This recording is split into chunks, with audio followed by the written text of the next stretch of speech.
25페이지죠. 그리스도의 사역, 속죄, 복음의 정수, 서구 신학의 능력을 잃어가는 이유, 이 부분에 대한 확신을 자꾸 잃어가는 것에 있다. 구주의 십자가 보혈로 뭐 이런 보혈 찬송이 있죠. 보혈 찬송. 저는 이제 목회를 할 때 부목사님들한테 딴 때라면 몰라도 부흥회 할 때는 보혈 찬송을 비 오는 날 먼지나게 불러라. 말 되게 안 듣더라고요. 안 불러. 찬송에 나오는 예수 십자가에 흘린 피로써 예수님의 보혈에 대한 확신을 점점 잃어가는 것 같아요. 왜 그럴까요? 잔인하다, 뭐 어떻다 이런 식의 이제 반론들이 제기가 되고 있는 게 서구 신학에서의 현주시도와 이렇게 생각하시면 될 것 같아요. 예를 들면 하나님이 세상을 이처럼 사랑하사 독생자를 주셨으니, 근데 이거를 하나님이 세상을 이처럼 미워하사 아들을 죽이셨으니, 우리가 전통적으로 이해하고 있는 예수 십자가에 흘린 피로써 우리가 구원을 받은 거에 대한 걸 이렇게 왜곡하고 있어요. 여성신학자는요, 더 한 걸음 더 나아가서 아버지에 의한 아들에 대한 아동학대다, 십자가를요, 이러니 이게 얘기가 되겠어요? 그래서 예수님의 십자가의 복음에 대한, 근데 그런 얘기를 들으면요 틀렸다고 우리가 알잖아요. 그럼에도 불구하고 우리가 강단에 섰을 때 약화되는 거예요. 맞아, 또 이상한 얘기가 있지. 이렇게 되면서 뭐랄까요, 원색적인 복음에 대한 확신들이 물타기가 자꾸 되는 거예요. 그게 이제 오늘의 소위 말하는 서구 신학의 제가 생각할 때 가장 큰 문제다. 그래서 예수 십자가 이런 이제 보혈 찬송을 딴 때라면 몰라도 부흥회 때는 복음성가 좀 그만 부르고 좀 이렇게 열심히 부르자 그랬는데 말을 듣도 안 듣더만요. 이거 어떻게 쪼인따를 깔 수도 없고 참 어렵습니다. 근데 그런 부분에서 지금 이 속죄에 대한 거를 좀 다뤄보려고 하는데요. 자, 속죄의 동의는 하나님의 기쁘신 뜻이다. 요게 굉장히 중요해요. 요거 굉장히 중요합니다. 굉장히 중요하고, 나머지는 제가 설명을 할 테니까 내용을 잘 이해하시면 될 것 같아요. 객관과 주관에 대한 얘기를 제가 좀 할 텐데, 객관 주관 얘기를 할 텐데 뭐 많이 어려울 수 있는데, 예수님이 십자가에서 죽으셔서 객관적으로 우리의 죄과를 도말하셔서 하나님과 화평을 이루신 겁니다. 이게 이제 우리가 보수적인 사람들이 생각하는 십자가에 대한 생각입니다. 속죄라고 하는 게 있고요. 자, 객관적인 속죄에 대한 제가 금방 설명드린 얘기입니다. 주관적 속죄라고 하는 것은 예수님이 십자가에서 죽으시는 그 모습을 보고 우리가 이제 하나님이 우리를 사랑하시네라고 해서 감동을 받는 거예요. 하나님이 자신의 사랑을 보여주셔서 우리에게 감동 먹도록 감동을 먹은 거예요. 사람이 변화되는 거는 단편적인 지식으로는 안 바뀐다 그러죠. 큰 감동을 받아야 됩니다. 감동 먹어버리면 이제 사람이 바뀌게 되는데, 주관적인 어떤 속죄, 주관적인 속죄의 약점은 꼭 그러면 뭐 예수님이 십자가에서 꼭 죽을 필요가 있나 이런 생각이 드는 거예요. 주관적인 속죄론, 객관과 주관이 잘 안 들어오시죠. 그것 때문에 이제 설명하기 위해서 이제 부활신앙을 예를 들겠습니다. 부활신앙. 객관적인 부활신앙은 뭐냐면 예수님이 2000년 전 사망의 권세를 깨치시고 사흘 만에 부활하신 거죠. 그걸 믿는 거를 객관적인 부활신앙이라 그래요. 분명하죠? 그렇죠? 객관적인 부활신앙 이해되시죠? 주관적인 부활신앙은 뭐예요? 그 객관적인 2000년 전에 있었던 사망의 권세를 깨치신 예수님의 부활을 믿기 때문에 부활을 믿는 사람답게 사는 거예요. 그게 주관적인 의미에서의 부활신앙이죠. 요거는 요거보다 좀 쉽잖아요. 알아먹으셨죠?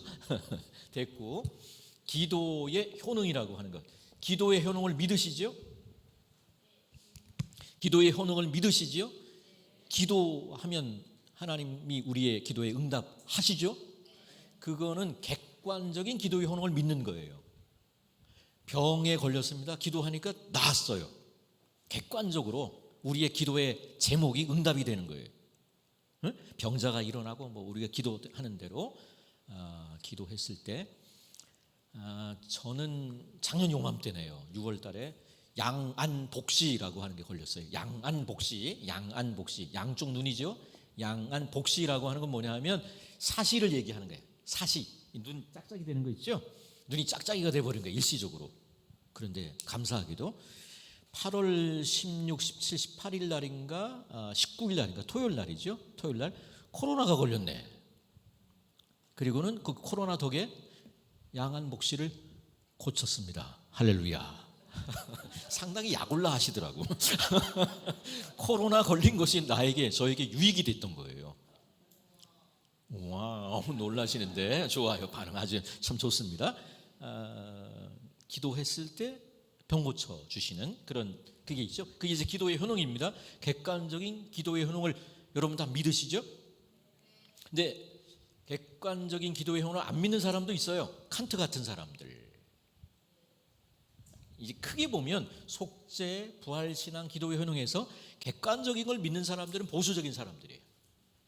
여기 주관적인 쪽을 믿는 사람은 자유주의 신학자들이 대부분 이쪽을 믿습니다. 근데 주관적인 속죄, 주관적인 부활신앙, 주관적인 기도의 효능. 자, 주관적인 기도의 효능은 기도하니까 마음이 편해지네. 그렇죠? 내게 강 같은 평화가 넘치잖아. 내가 기도한 대로 응답은 안 됐지만 때로는 제 생각이 바뀌기도 하고 그 마음에 평화가 있단 말이에요. 그게 이제 주관적인 기도의 효능을 믿는 겁니다. 요게 좀 어려워서 지금 제가 두 가지를 더 설명을 드렸습니다. 자, 결론은 뭐냐 하면 주관적인 속죄에 대한 얘기가 성경에 있을까요? 없을까요? 있습니다. 요거 헛갈리지 마세요.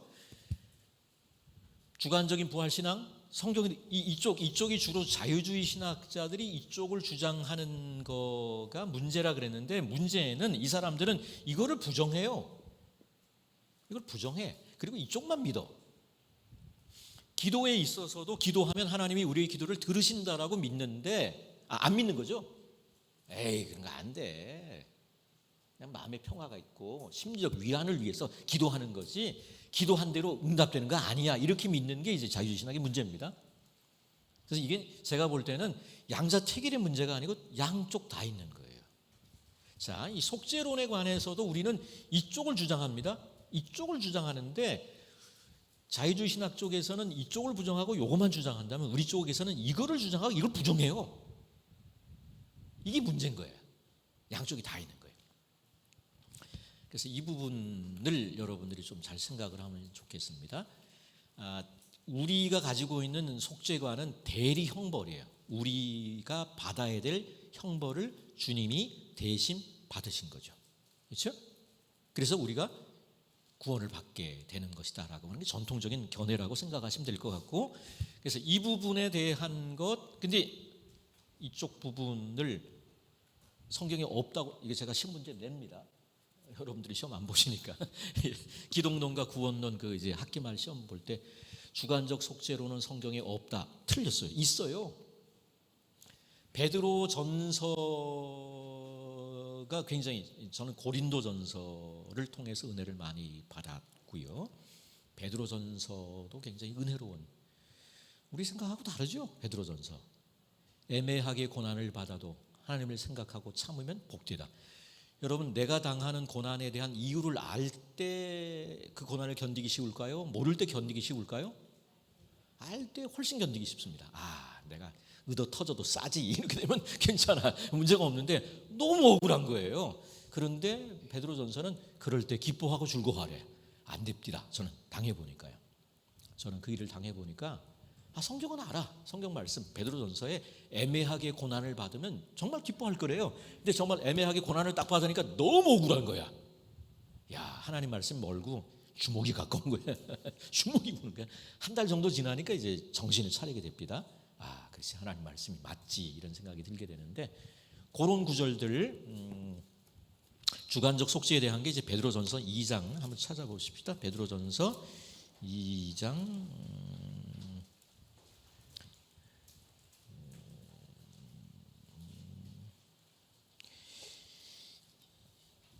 18절부터 이제 그리스도의 고난에 대한 얘기가 나오죠.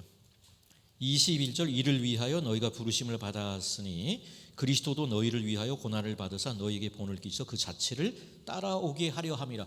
모범설 같은 거예요. 도덕 감화설.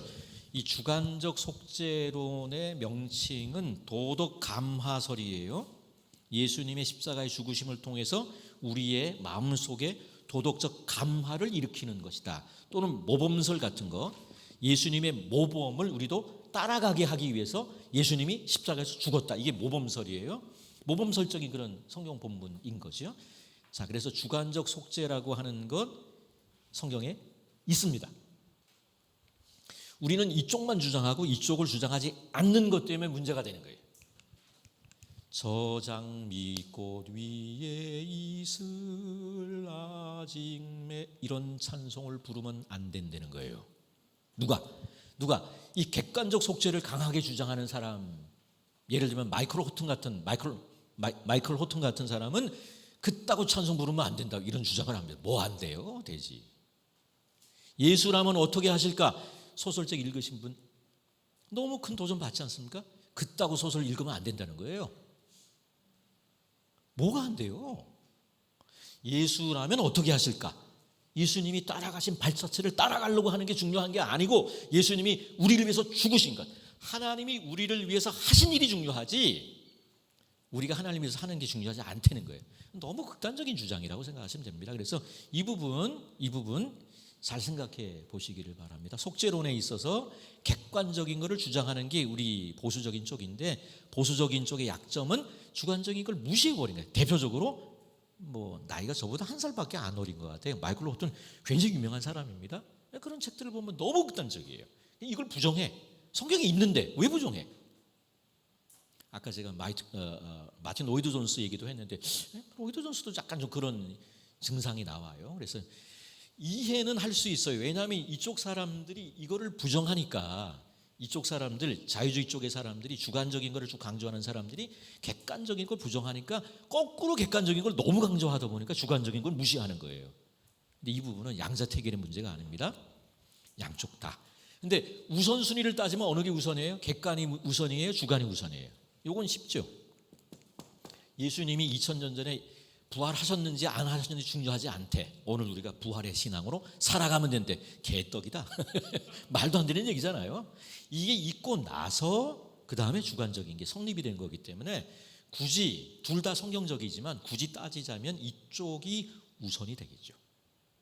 이 부분 여러분들이 그래서 좀 잘 정리를 해 놓으시면 좋으리라고 생각합니다. 자, 쭉 넘어갈 수 있을 것 같아요. 객관적인 속죄, 주관적 속죄, 부활신앙도 마찬가지고 기도도 마찬가지다 됐고, 우리가 알고 있는 대리 속죄설의 성경적 근거들이 나오죠. 쭉 넘어가면 됩니다. 쭉 넘어가면 되고, 그 다음에 자, 속죄관이 그래서 두 개가 있다 그랬어요. 객관적 속죄론, 주관적 속죄론. 제가 이제 앞부분에서 설명드린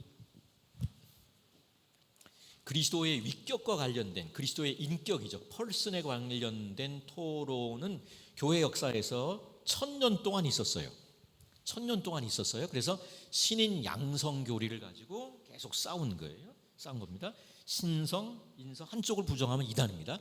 그리고 신인 양성 교리가 확립이 된 다음에 이거를 어떻게 할 것인가, 너무 붙여도 안 되고 떨어뜨려도 안 되고 이런 정도로 이제 정리가 된 게 1000년 동안의 교회 역사, 그리스도의 위격 가지고 토론이 됐다면, 이상하게 속죄론은 한 번도 전 세계적인 어떤 신학 토론이 된 적이 없는 거예요. 좀 이상하긴 하죠. 그러다가 12세기에 안셀름 사람, 이런 사람들 이름 몰라도 됩니다만은 안셀름이라고 하는 사람이 이쪽을 처음 주장하게 돼요. 본격적인 어떤 이 속죄론에 대한 거를 1200년 돼가지고 겨우 나오는 거예요, 이게요, 속죄론이. 그리고 피터 아벨라르라는 사람이 이쪽을 주장하는, 그게 이제 한 1200년 정도 교회 역사가 흐른 다음에 그리스도의 위격 가지고 계속 토론이 됐고, 1000년 정도 지난 다음에 그리스도의 사역이죠, 사역, 하신 일에 대한 토론이 속죄론의 핵심인데, 이 부분과 관련된 게 이제 조금씩 토론이 되면서 19세기 말 자유주의 신학이 나와서 이쪽을 또 주장하게 됩니다. 이쪽을 주장하게 되면서 아까 얘기했던 뭐 저장 밑꽃 위에 있을 이런 찬양 부르면 안 되고, 올드 러기드 크로스, 그게 뭐죠? 험한 십자가 붙들겠네, 그런 찬양이죠. 나는 믿네 갈보리 언덕 십자가, 이런 찬양이 19세기 말 20세기 초에 자유주의 신학자들과 속죄론에 대한 것을 토론하는 가운데 나왔던 찬양이에요. 어떤 면에서는 굉장히 신앙 고백적이고 다소 좀 전투적인 그런 그 찬양이라고 볼 수 있는데, 지금도 여전히 우리에게 은혜가 된다고 생각하시면 될 것 같고, 그런 맥락을 알기 때문에 아마 마이크 노튼 같은 경우는 저장 미꽃 위에 이런 찬송을 하면 안 된다고 헛소리를 하는 것 같아요. 그냥 헛소리라고 생각하시면 될 것 같습니다. 그래서 이 부분, 자 그런데 자 그리스도의 위격에 대한 게 1000년 동안 토론되고 12세기 13세기 속죄에 대한 게 등장하기 시작했는데, 그러면 1000년 동안 없었느냐? 있었어요. 희미하게 있었는데 그게 뭐냐면 사단 속상설이에요. 사단 속상설인데 요게 이제 조금 손질이 돼가지고, 사단 속상설은 우리는 우리의 것이 아니고 값으로 사신 것이다, 이런 표현이 나오잖아요. 그러니까 우리가 구원받을 때 뭔가 이렇게 상거리가 이루어진 것 같은 그런 성경 본문이 있잖아요. 고린도전서 6장 뭐 마지막 절 같은 경우에 우리는 그리스도의 것이고 뭔가 지불이 된 것 같은, 그래서 사탄에게 하나님이 예수님의 보혈을 죄값으로 치르시고 우리를 샀다는 게 사단 속상설입니다. 근데 문제는 이제 사탄이 너무 큰 존재예요, 여기서는요. 그래서 이제 문제가 됩니다. 이 사탄 속상설이 받아들여지지는 않고, 그리고 하나님이 사탄을 추릭을 써가지고 속이는 거예요. 그 미끼죠, 미끼를 사탄이 확 했더니 걸려버린 거야. 요 사탄 속상설에 대한 게 있었고, 이 부분에 대한 것이 20세기에 손질이 돼서 등장합니다. 그게 한번 따라 하시면 좋겠습니다. 승리자 그리스도. 여기 나오네요. 27페이지에 승리자 그리스도가 나오죠. 자, 그래서 객관적 속죄론과 주관적 속죄론, 객관적 속죄론이 보다 우선적이다라고 하는 것, 뭐 대리 속죄론이라고 생각하시면 됩니다. 우리가 전통적으로 생각하는 객관적 속죄론, 대리 속죄론이 우리 쪽 입장인데, 주관적 속죄론도 성경에 없지 않다, 있다라고 하는 것, 양자택일의 문제가 아니다. 양대 그 산맥이 있는 건데 여기에 제3의 이론이 있는 거예요. 그게 승리자 그리스도라고 하는 게 최근에 20세기에서 제시가 됐고, 이 승리자 그리스도를 지지하는 사람이 누구냐면 C.S. 루이스예요. 사자와 마녀와 옷장이에요. 뭐예요? 거기에 나오죠. 사자 아슬란이 자신을 에드문드 퍼번시의 생명을 위한 속전, 랜섬 띄우린 거예요. 속전으로 백색 마녀인 야디스에게 내주고 있다. 그래서 승리자 그리스도에 대한 얘기가 나와서 한 3가지 정도의 속죄 이론이 토론이 되고 있다. 이렇게 이해를 하시면 되리라고 생각합니다. 28페이지 그 나니아 연대기에 대한 그 영화 밑에 거기를 읽어봅니다. 함께 있습니다. 그리스도의 십자가는 우리가 다 이해할 수 없을 정도로 풍성한 의미가 있습니다. 한 가지 이론으로 그리스도의 십자가를 다 설명할 수 있다고 생각하면 안 됩니다. 우리는 예수 그리스도와 연합하여 십자가에서 죽고 새 생명 가운데 살아갑니다. 7인의 십자가 사상이라는 책의 저자는 그리스도의 십자가는 그 자체로 머물러 있는 것이 아니라 흘러넘치는 우리 옛사람을 새 사람으로 바꾸고 자유와 평화와 의를 누리고 살도록 한다라고 말하고 있습니다.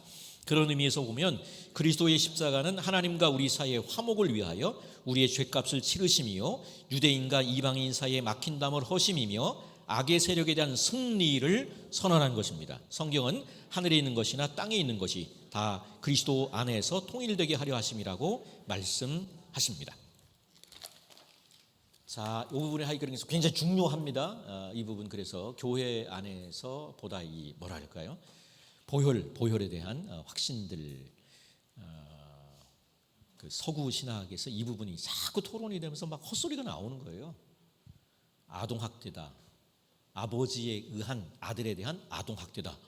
이게 무슨 소리야 지금 이게. 여성신학자들 중에 일부 그런 주장을 하는 사람들도 있는데요. 참 뭐라 그래야 될까요? 신성모독이죠.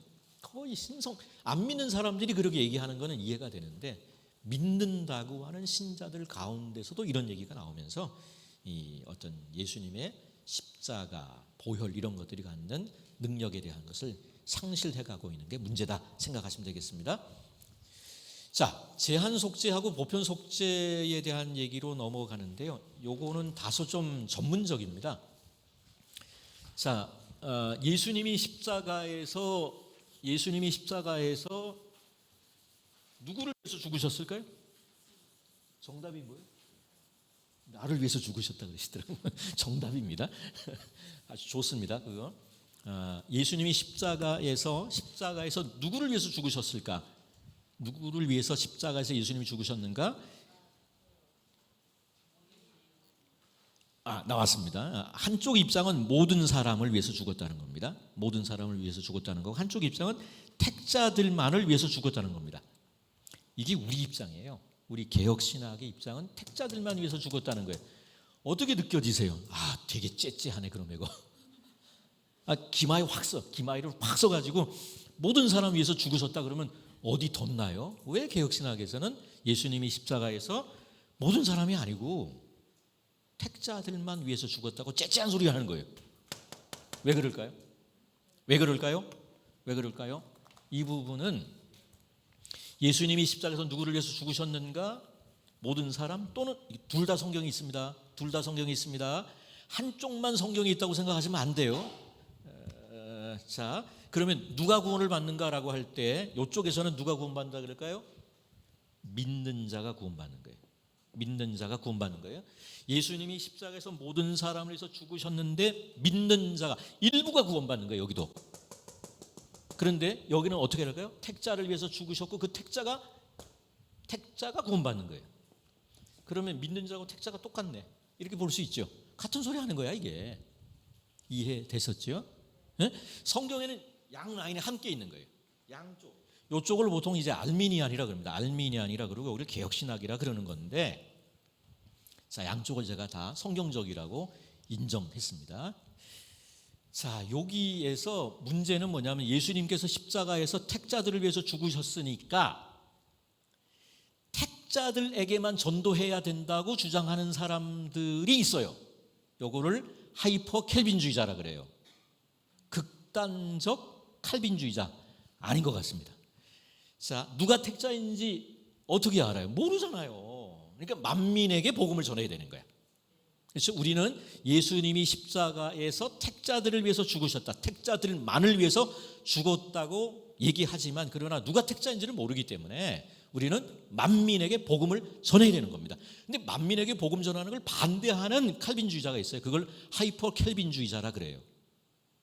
정신 나간 사람들이죠. 극단적인 사람들이에요.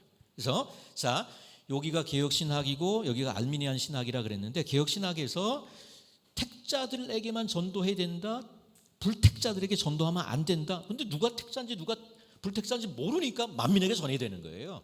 나중에 다시 구원론에서는 이게 이제 보편적인 부르심과 효과적 부르심으로 나눠서 설명하는 건데, 이 극단적인 개혁신학자들 중에는 택자들에게만 전도해야 된다라고 하는 엉뚱한 주장을 하는 사람들이 있습니다. 자, 개혁신학이나 알미니안 신학이나 다 성경적이라 그랬어요. 근데 개혁신학에서 이렇게 주장하는 사람들은 아닙니다. 너무 극단적인 거예요. 그러면 알미니안 신학도 개혁신학과 마찬가지로 성경에 있는데, 이 알미니안 신학자들 중에 예수님이 십자가에서 모든 사람 위해서 죽었고 모든 사람이 구원을 받는다, 이거는 아니에요. 그렇죠? 그래서 여러분들이 오해하시면 안 되는 게, 알미니안들이 이렇게 주장하지 않아요. 요거를 보통 만인구원설이라 그러죠. 만인구원설, 보편구원론. 만인구원설, 보편구원론. 성경의 권위를 받아들이는 사람들에게 있어서 만인구원설, 보편구원설은 정당한 선택지가 안 됩니다. 여러분들이 지금 여기 나와서 이렇게 이 오후 시간에 졸리는 시간에 와서 힘들게 뭐 얘기할 필요가 없는 거예요. 세상 연락을 즐기시다가 다 지금 마칩시다. 세상 연락을 즐기시다 천국에서 뵙겠습니다.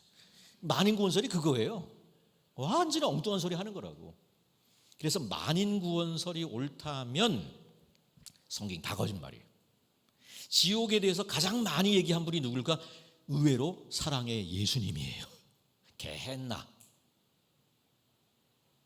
지옥이 저런 데라고. 말씀하신 그 예수님이 말씀하신 게 다 뻥이로군나 이렇게 되는 거야. 그래서 저거는 있을 수가 없는 그런 주장이라고 생각하시면 될 것 같고, 알미니안도 개혁신학도 다 성경적인데 알미니안 중에 모든 사람을 위해서 예수님이 십자가를 죽으셨고 모든 사람이 구원을 받는다라고 주장하면 곤란합니다. 곤란한 주장이고, 어제 제가 잠깐 언급한 칼바르트 같은 사람은 만인 선택설을 주장합니다. 만인 선택설, 예수님을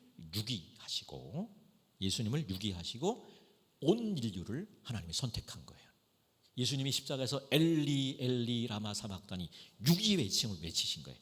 만세전에, 창세전에 하나님 아버지께서 예수 그리스도를 유기하시고 온 인류를 선택한 거예요. 이게 이제 칼바르트의 예정론입니다. 은혜로우세요? 이 부분을 은혜롭다고 생각하시는 분들이 꽤 있습니다. 근데 문제는 뭐냐면 이 만인 선택설이 만인 구원설이 되는 거예요. 그러면 성경의 내용이 거짓말이 됩니다. 자, 성경은 예수 그리스도가 없는 사람의 상태에 대해서 아주 엄중하게 얘기합니다. 물에 빠져 죽는다고 얘기하는데 알고 보니까 그 물이 여기밖에 안 차는 거예요. 그걸 우리가 모르고 있을 뿐인 거야. 완전히 성경의 내용이 거짓말이 되기 때문에. 자, 알미니안 신학에서는 모든 사람을 위해서 죽으셨고 모든 사람이 구원받는다라고 하는 선택지는 배제가 돼야 될 것 같고, 모든 사람을 위해서 죽으셨지만 믿는 자가 구원받는다. 이건 성경적인 거예요. 그리고 택자를 위해서 죽으셨고 택자에게만 전도해야 된다는 그런 주장은 틀린 주장이고, 택자가 누군지를 모르니까 만민에게 복음을 전해야 된다라고 얘기하는 개혁신학은 성경적인 거예요. 둘 다 성경적인 거예요. 저는 근데 이쪽을 택해요. 왜 그럴까요? 두 가지 이유 정도가 있는데요. 자, 뭐 이것도 성경에는 없는 내용은 아니에요. 그런데 몇 분 계신가요? 지금 여러분, 제가 예수님이라고 합시다. 용서하시고, 제가 모든 사람을 위해서 죽었어요. 자, 100명이 있는데 100명의 전 인류를 해서 제가 죽었습니다. 그런데 구원은 50명이 받는다. 이거 어떻게 될까요? 여기가 구원받는, 여기가 삐지고, 여기가 구원받는, 여기가 삐질 것 같고 앞쪽이 일부만 구원받는다고 해야 될까요? 자, 100명이 전 인류라고 생각하고 예수님이 100명을 위해서 죽으셨다. 근데 실제 구원받는 사람은 50명이야. 그럼 좀 이상하죠. 예수님이 100명분 죄값을 치르셨는데 구원은 50명만 받으면 50명분 죽으신 건 어디 갔죠? 여기 작동하는 거예요. 여기 작동해서 개혁신학적을 선택하는 겁니다. 저는 뭐 그게 정당하다고 생각하고 위에 거도 정당한 거예요. 성경적인 거예요. 또 한 가지 이유는 위에 거 모든 사람을 위해서 딱 죽어주시고 모든 사람들에게 구원의 문이 다 열려 있는 거예요. 선택권이 누구한테 있어요? 여러분에게 있는 거예요. 그러면 구원의 주도권이 누구한테 넘어가는 겁니까? 인간에게 넘어가는 거예요. 저 위의 논리를 쭉 따라가면 결국은 구원의 주도권이라고 하는 게 인간 편에 넘어가는 거예요. 내가 열고 안 열고에 따라서 이게 열리기도 하고 안 열리기도 하는 거예요. 이 구원의 주도권이 인간에게 넘어가기 때문에, 또 100명분 죽었는데 50명만 구원받는다고 하면 약간 마음속에 이렇게 살짝 걸리죠. 걸리는 이 두 가지 이유 때문에 이쪽도 성경적이지만 저는 이쪽을 택합니다. 그래서 저는 학생들한테 알아서 하라고 알아서 택하라고. 옛날에는 이제 저희가 이제 신학교를 가면 개혁신학을 배워요. 개혁신학을 배우는데 알미니안을 막 완전히 이단이라고. 이단 아니에요. 알미니안 신학이 이단이 아니라고. 알미니안 신학이 비성경적이에요? 그러면 비판 안 해도 그냥 무너집니다. 알미니안 신학도 성경적이기 때문에 지금껏 오는 거예요. 그러지 않겠어요? 알미니안 신학이 비성경적이래요. 그럼 바로 무너집니다. 사도행전 4장인가 나오죠. 가말리엘 그 얘기하죠. 하나님께로부터 나지 않았으면 무너진다. 내버려 둬라. 그래서 이 부분은 저희들이 이제 조직신학에 대해서 뭐 어제도 얘기가 이제 조진신학 이렇게 나오는데, 옛날에는요 우리만 옳다고 가르쳤어요. 싸그리 다 틀렸고 우리만 옳다 했는데 지금 그렇지 않고 전체적으로 열어놓고 가르쳐줍니다. 근데 우리 입장은 이 입장이다. 교단의 신학이 점점 옅어지고 있는 그런 시대라고 생각하시면 될 것 같습니다. 자, 그래서 오늘 우리는 제한 속죄예요. 제한 속죄, 리미티드 어톤먼에 해당하는 거라고 생각하시면 될 것 같고, 자, 성경 구절은 보편 속죄 성경 구절이 더 많은 거예요. 성경 구절로 따지면 보편 속죄를 보여주는 구절이 더 많고요. 위에 제한 속죄 성경 구절이 좀 적다라고 생각하시면 될 것 같습니다. 자, 그리스도의 유일성, 거기 레슬리 뉴비긴이 나오죠. 읽어봅니다. 내가 이 책에서 개괄하는 입장은 예수 그리스도 안에 있는 계시가 유일한 진리임을 긍정한다는 의미에서는 베타주의적이다. 그러나 비그리스도인들의 구원의 가능성을 부인하는 의미에서는 베타주의가 아니다. 그것은 하나님의 구원의 은혜를 교회에 속한 구성원에 한정하기를 거부한다는 의미에서 포괄주의다 또는 내포주의다. 하지만 기독교 외에 다른 종교가 구원의 전달 수단이 될 수 있다고 간주하는 포괄주의, 내포주의는 배격한다. 내 입장은 모든 인간의 삶 속에 역사하시는 하나님의 은혜의 사역을 인정한다는 의미에서는 다원주의다. 그러나 하나님께서 예수 그리스도 안에서 행하신 유일하고 결정적 사건을 부인하는 다원주의는 배격한다. 저는 레슬리 뉴비긴을 굉장히 좋아합니다. 레슬리 뉴비긴을 굉장히 좋아합니다. 레슬리 뉴비긴은 인도의 뉴델리, 영국 사람이죠. 영국 사람인데 인도의 뉴델리에서 36년인가를 사역을 하고 65세에 은퇴를 했습니다. 연도를 정확히 모르겠는데 1970년대 초반이라고 생각하시면 될 것 같아요. 선교 현지 인도에 가서 열심히 선교를 하고 돌아왔습니다. 돌아오고 나서 뭐라 그러죠? 일선에서 이제 그 은퇴를 한 거죠. 은퇴한 선교사 레슬리 뉴비긴이 충격을 받았습니다. 그게 뭐냐면 자기가 30년 전 인도 선교를 떠날 때는 인도가 기독교 국가였어요. 이제 30몇 년을 선교하고 왔더니 영국이 종교 다원사회가 돼버린 거예요. 거기서 이제 쇼크를 받습니다. 그래서 레슬리 뉴비긴은 인도 선교사로 사역한 것보다는 선교사로 퇴임한 이후에 사역이 더 중요합니다. 그래서 서구 사회를 위한 선교사라고 하는 별명이 붙어 있는 사람입니다. 98년이니까 은퇴하시고 70년대 초니까 거의 한 20년 이상의 세월을 여러 책들을 많이 쓰셨고, 가장 유명한 책은 여기 있죠. 다원주의 사회에서의 복음이라고 번역된 책이 가장 유명합니다. 자, 거기 종교다원주의와 관련된 성경 말씀 반대하는 두 가지 성경 구절이죠. 요한복음 14장 6절 함께 읽습니다. 예수께서 이르시되 내가 곧 길이요 진리요 생명이니 나로 말미암지 않고는 아버지께로 올 자가 없느니라. 사도행전 4장 12절 다른 이로서는 구원을 받을 수 없나니 천하 사람 중에 구원을 받을 만한 없음이라 하였더라. 구원론으로 좀 들어가 보도록 하겠습니다. 구원론에 대한 얘기를 하도록 하겠습니다. 속죄와 칭의의 관계라고 하는 것,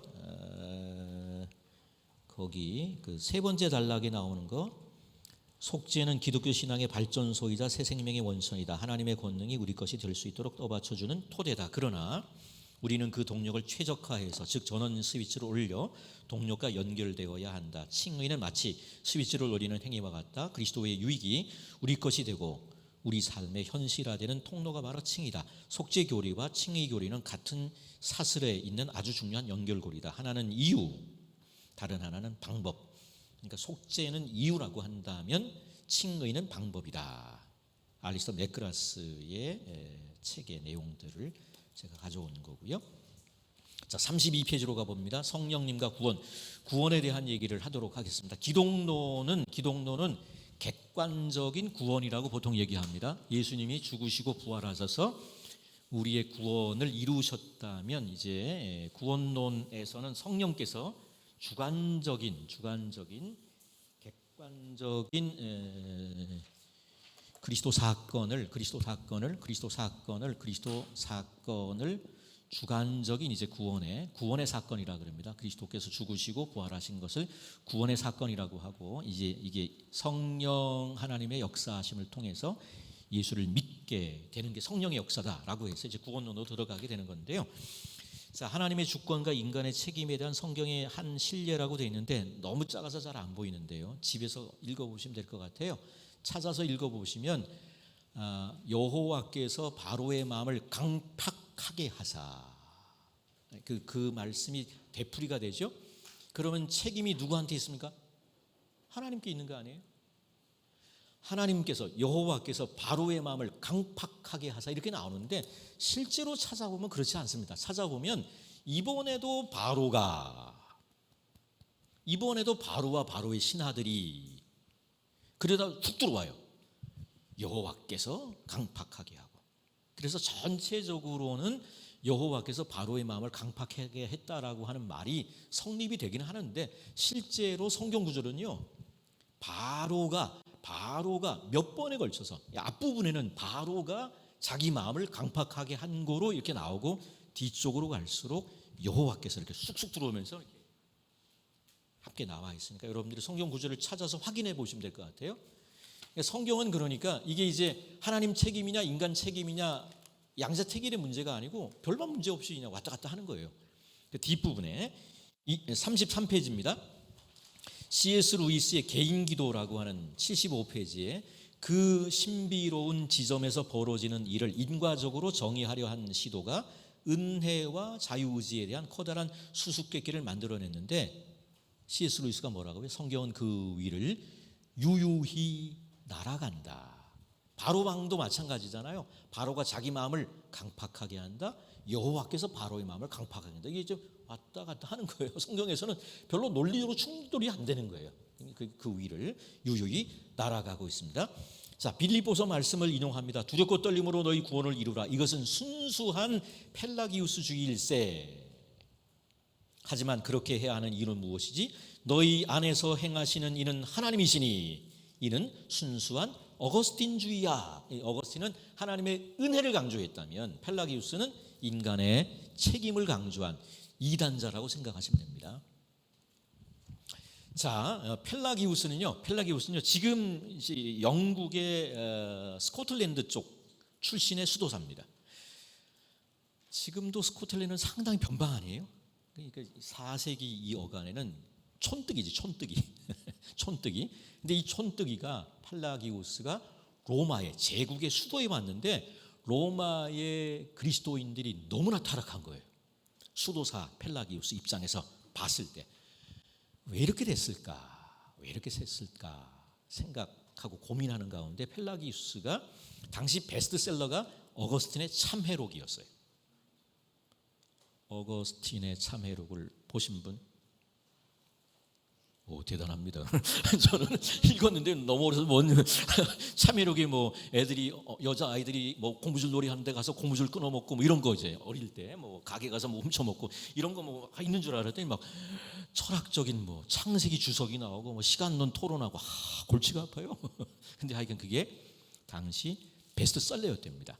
근데 그 구절에 어떤 구절이 나오냐면 이런 기도가 나와요. 기도가 나오는데 어떤 기도가 나오면 하나님 나에게 주십시오. 당신이 원하는 것을 주십시오. 이렇게 나와요. 이 부분이 좀 어려워요. 라틴어로는 거꾸로 되어 있고 이걸 좀 쉽게 설명하면 어떻게 되냐 하면 우리가 기도합니다. 하나님, 당신이 원하시는 것을 나에게 명하십시오. 하나님이 원하는 게 있죠. 하나님의 뜻이 있겠죠. 요거를 성경을 통해서 우리에게 명령을 하시잖아요. 당신이 원하시는 것, 뜻하시는 것을 명하십시오. 그럼 그 다음 기도가 어떻게 돼야 돼요? 그러면 내가 행하겠습니다. 이렇게 나와야 되는 거 아니에요? 맞죠? 자, 성경을 통해서 계시된 하나님의 뜻을 나에게 가르쳐 주십시오. 그러면 내가 따르겠나이다. 이렇게 나가야 되는데 그렇게 안 돼 있고 어거스틴의 참회록의 한 구절이 어떻게 되냐면 당신이 뜻하시는 것을 나에게 명하시고 명한 그것을 주십시오. 이렇게 돼 있어요. 라틴어로 다로 시작해. 달라 그래요. 달라, 당신이 명한 거를, 그리고 당신의 뜻을 명하십시오. 거꾸로 돼 있어요. 이게요. 좀 어렵긴 한데 요 구절을 딱 보다가 요거다, 요놈이다. 이 사람의 신학이 잘못돼서 로마의 그리스도인들이 타락한 삶을 살고 있다라고 해서 펠라기안 컨트로버시가 벌어지는 거예요. 펠라기우스 논쟁이 벌어지는데 거꾸로 이제 펠라기우스가 이단이 되는 겁니다. 자, 펠라기우스가 이단이 되는데요. 좋은 의도였겠지요. 나쁜 의도는 아니었고 나름 잘난 그리스도인 아니겠어요? 예수 믿고 바르게 살려고 노력하던 사람들이고 당시 제국 로마의 그리스도인들이 엉망인 거예요. 그 원인이 어거스틴의 은혜 신학이 있다라고 생각해서 싸움을 걸었다 거꾸로 이단이 되어버린 사람이라고 생각하시면 됐겠습니다. 자, 요 부분 그래서 요 부분 여러분 구원이라고 하는 거를 시작하는 분이 누구예요? 구원의 시작자가 누구예요? 구원의 시작자가 누구예요? 인간이고 완성하는 사람이 인간이다라고 생각하는 사람이 펠라기우스입니다. 요거는 이단입니다. 그래서 요거를 주장하는 사람은 없다고 생각하시면 됩니다.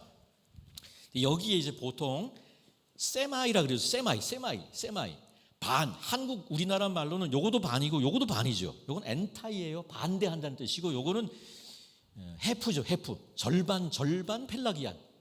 해프 펠라 세마이 펠라기안. 반 펠라기우스주의가 등장합니다. 요게 이제 가톨릭 입장이라고 생각하시면 돼요. 가톨릭의 입장이 이쪽은 아니고요. 요건 이단이고 가톨릭에서는 인간이 시작하는데 하나님이 도와주셔야 구원이 완성이 된다고 생각하는 게 가톨릭의 입장입니다. 요 가톨릭의 구원론의 입장을 보여주는 속담은 하늘은 스스로 돕는 자를 돕는 거예요. 하늘을 하나님으로 더 넣으시면 일단 작동은 우리가 해야 되는 거예요.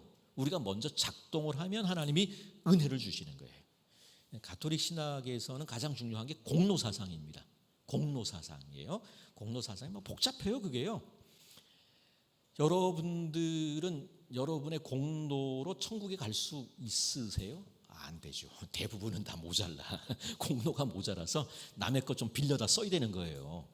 순교자라든가 예수 그리스도의 공로는 어마무시한 거예요. 근데 요거를 이제 신학적인 어떤 그 툴을 통해서 풀장 생각하시면 됩니다. 풀.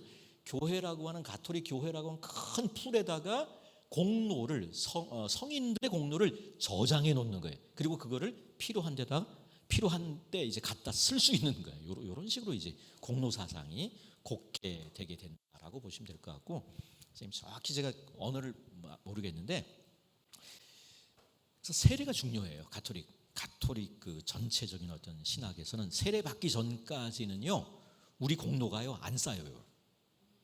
자, 요거는 겨울에 제가 눈으로 보통 비교해요. 비유합니다. 겨울에 눈이 내리면 쌓일까요? 안 쌓이죠. 상당 부분 내려야 쌓이죠. 그 이제 해프 메릿인데 이게 적정 공로 미리 말이 있어요. 뭐 한국말로 번역도 좀 다른데, 그래서 세례 받기 전까지는 우리가 하는 공력이 공로가 절반 정도는 날아가고 제대로 모아지지가 않는데, 세례를 받은 다음부터는 탁탁 정립이 되는 거야. 그게 아마 적정 공로인 것 같아요. 이런 식으로 이제 공로 사상들이 등장을 하게 됩니다. 핵심적인 것은 하늘은 스스로 돕는 자를 돕는 거예요. 파세레 코드 인세 에스트라 그래서요.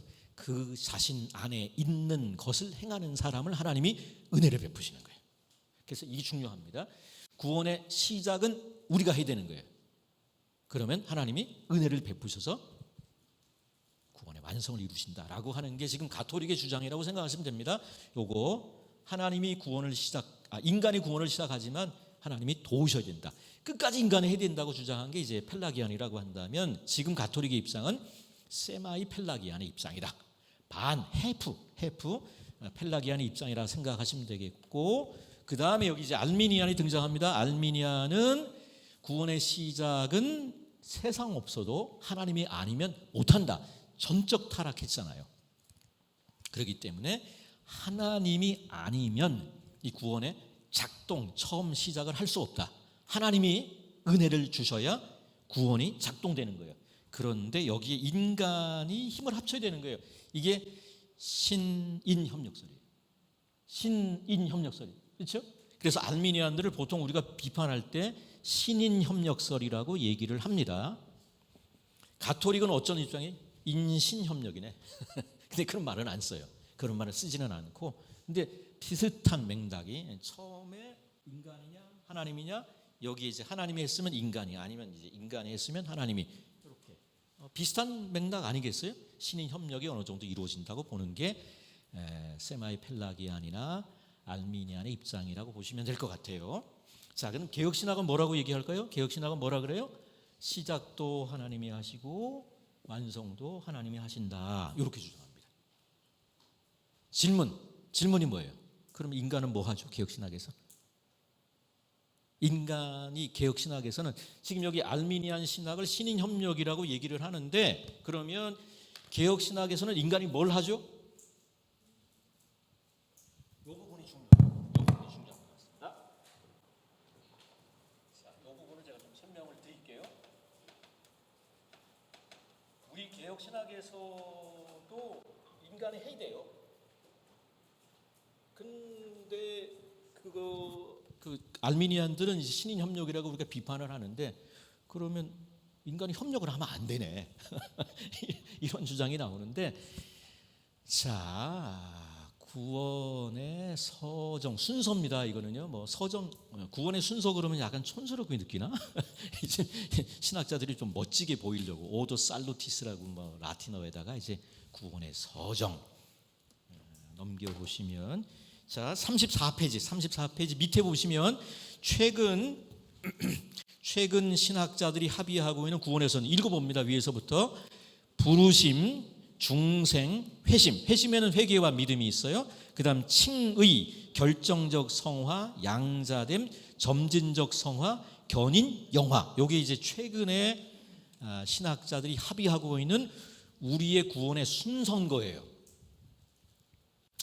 이런 게 이제 사람 짜증나게 하는 건 뭐냐면, 구원의 서정이 시간적인 순서가 아니래. 시간적인 순서가 아니고 논리적 순서래요. 사람 미치게 만드는 거예요, 지금 이게. 어쨌거나 하여간 이 구원의 서정이라고 하는 것은 구원의 논리적 순서입니다. 근데 뭐 시간적으로 이해해도 크게 문제는 안 됩니다. 근데 조직 신학에서 정의하는 거는 이게 시간적인 순서가 아니고 논리적 순서다. 제가 예정론에 대한 걸 좀 점핑을 했는데, 예정론 가지고 토론할 때는요 더해요. 막 짜증 지내로 나요. 그러니까 듣는 이제 학생들도 짜증 나는 것이, 예를 들면 그게 창세 전에, 아니 우리가 몇 년을 사는데 창세 전은 어떻게 생각해요? 창세 전에 하나님의 마음 가운데 있었던 하나님의 작정의 논리적 순서를 가지고 예정론 논쟁을 하는 거예요. 그걸 어떻게 알아요? 이렇게 이제 어려운 부분들이 있습니다. 이제 이 부분도 구원의 서정에 대한 것도 시간적 순서가 아니고 논리적 순서래. 근데 어쨌거나 뭐 그 부분은 더 문제를 안 삼고, 자, 부르심이 있죠. 부르심이 있고, 그 다음에 여기 뭐였어요? 중생이 있고, 회심이 있고, 칭의가 있고, 이렇게 나오잖아요. 자, 여기를 이제 이렇게 봅시다. 자, 부르심은 누가 부르는 거예요? 하나님이 부르시죠. 요거는 이제 하나님이 부르시죠. 부르심은 하나님 부르고, 중생은 누가 중생하게 하지요? 하나님이 하시죠. 네? 자, 하나님이 구원의 서정에서 하나님이 하시는 거는 문제가 안 돼요. 하나님이 하시는 거는 문제가 안 돼요. 알미니안이나 요 개혁신학에서 다 동의가 됩니다. 근데 문제는, 회개는 하나님이 회개해요? 인간이 회개하지. 이걸 인간이 한다고 생각을 하는 거고요. 칭의는, 의롭다 칭하는 거는 하나님이 하는 거죠. 성화는 인간이 하는 거죠. 이렇게 이제, 자, 구원의 서정에서 부르심 하나님이 하고, 칭의는 하나님이 하고, 성화는 인간이 하고, 이런 식으로 이제 하나님 하는 거, 인간 하는 걸 쭉 나눠서 구원의 서정의 내용을 딱 가지고 탁 합치면 신인 협력설이 되는 거예요. 됐죠? 자, 신인 협력설, 알미니안에서 얘기하는 신인 협력설이 구원의 서정에서 부르심은 하나님, 중생은 하나님, 회개는 인간, 칭의는 하나님, 성화는 인간. 그래서 하나님이 하는 것과 인간이 하는 것을 딱 해서 딱 합치면 인간이 구원이 되는 거죠. 네? 이렇게 생각하는 게 신인 협력설인 거예요. 그러면 우리 개혁신학에서 얘기하는 우리는 신인 협력이 아니다라고 할 때 설명은 어떻게 되냐면, 인간이 하는 것에다가 단서를 달고 들어가요. 인간이 하는 것에다가 단서를 답니다.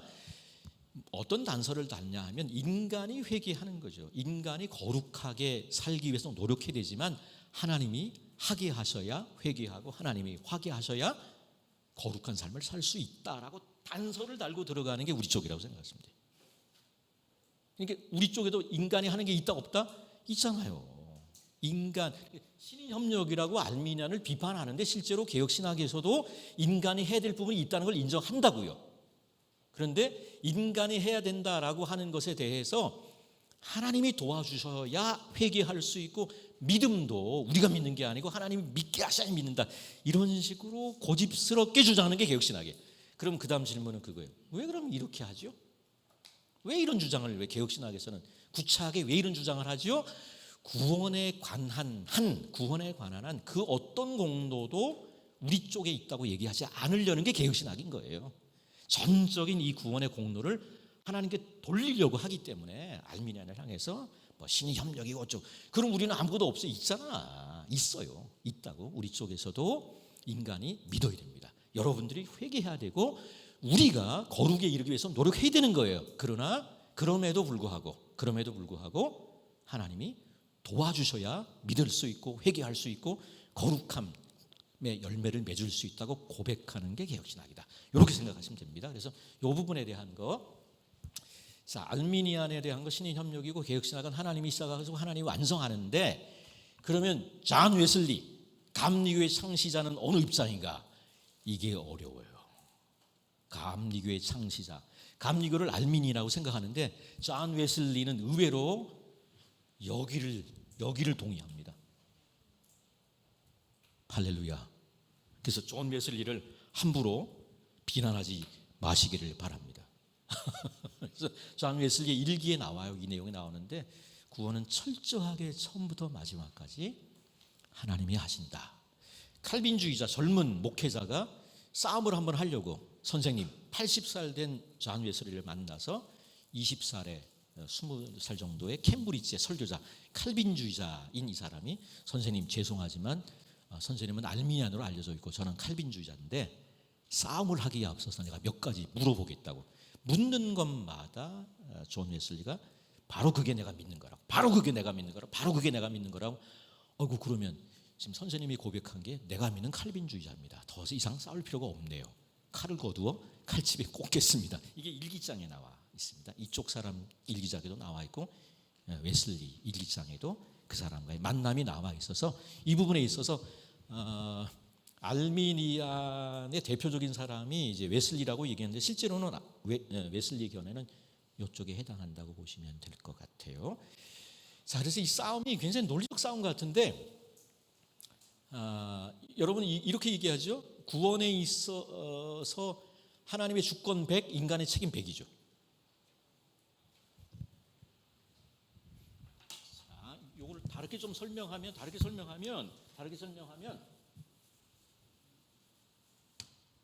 하나님의 주권이 있죠. 하나님의 주권, 인간의 책임. 이게 100이잖아요. 100. 수학적으로 말이 돼요, 이게? 100 빼기 200이지 무슨 100이에요. 그러니까 100 빼기 말이 안 된다. 그래서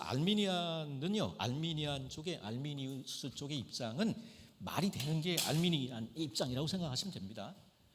아니 100 더하기 100이 어떻게 200이지 100이에요. 말이 안 되잖아요. 그래서 알미니안이 하나님 주권 50, 인간 50 이렇게 얘기 안 합니다. 99대 1로 얘기하지. 99.999 대 0.000 이런 정도로 얘기한다고 생각하시면 될 것 같아요. 그래서 100이 된다고 생각하는 게 알미니안이라고 한다면, 이 부분과 관련해서도 하나님의 주권 100이고 인간 빵이다. 워치만리 성향이 좀 이런 성향이 있는 것 같아요. 율법 폐기론 성향이 이쪽이죠. 근데 하나님이 빵이고 인간이 100이다. 이렇게 얘기하는 기독교인은 없을 것 같아요. 그렇죠?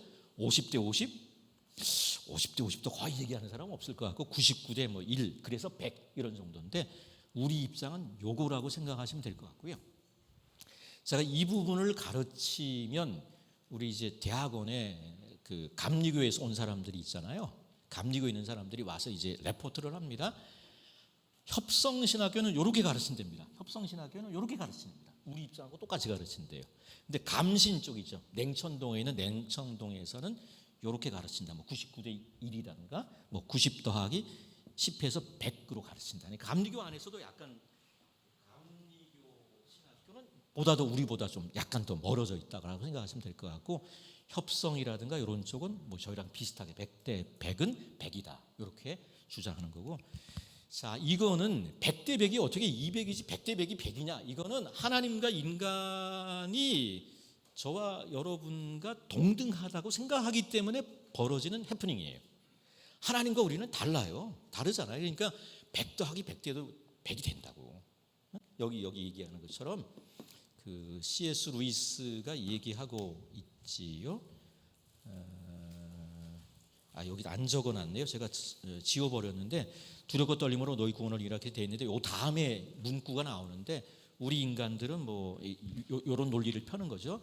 100대 100이라고 하는 게 200이 돼야 된다고 주장하는데, 그게 이제 하나님과 인간을 동등하게 생각할 때 빚어지는 오류라고 생각하시면 될 것 같습니다. 자, 빌립보서 2장 12절부터 13절 읽어봅니다.